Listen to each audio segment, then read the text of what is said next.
When it comes to storytelling, you can't always find other people to work with, or maybe their schedules are just a little bit different, and so you gotta go out and shoot yourself. And so I wanted to give some tips on how to shoot solo B-roll or selfie B-roll, just how to film by yourself or how to film yourself. Tip number one is the equipment. Short and sweet.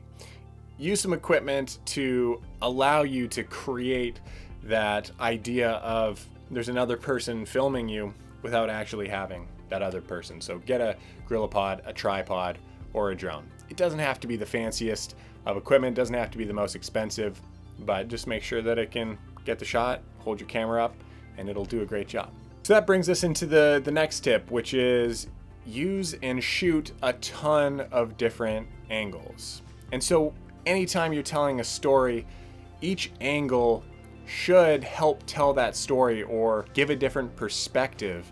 For example, if you've got an angle shooting up, it's going to make your subject seem more powerful or more domineering, whereas the opposite, if it's shot from above, it's going to make your subject feel small. Or if you're shooting from behind something or through, maybe it's a tree or grass, you're able to give that impression like the viewer is there with you watching through this location. So again, shoot a ton of different angles. It's only going to help draw those viewers into your story to be able to better tell, whatever story that you are telling.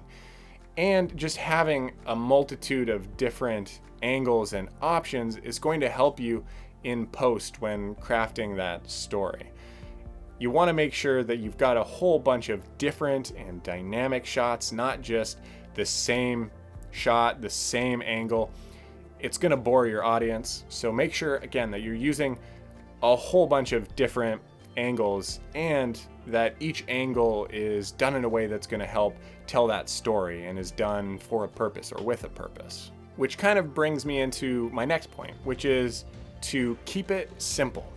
And so I don't mean to go back on exactly what I just said of keeping it simple, like don't get a whole bunch of different angles or have different compositions for, your shots. What I mean is you're not going to have this amazing Hollywood blockbuster film when you're out there shooting with yourself. And if you try to do too much, try to go overboard with special effects or just insane zoom transitions, it's going to take away from the story that you're trying to tell. Everything that you have and you're crafting in a story should be done with purpose and should be done intentionally.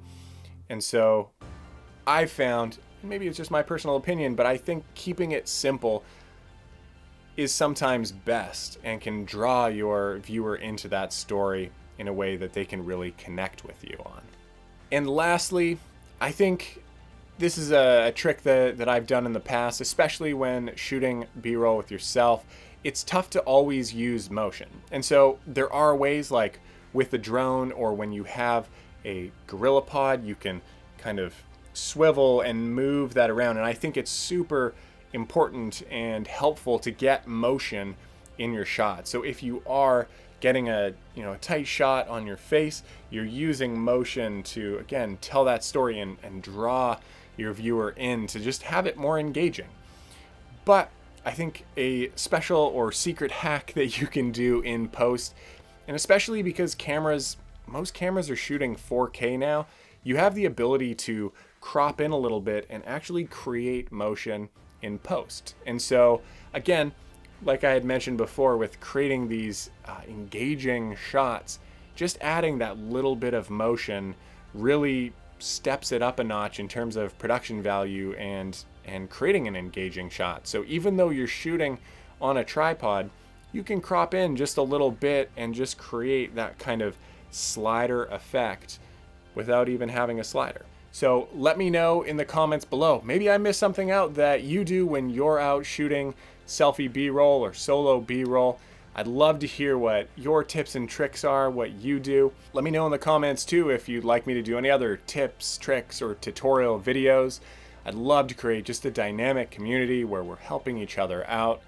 And make sure to like and subscribe if you haven't already. It really does help and make a difference. And I'll see you on the next video.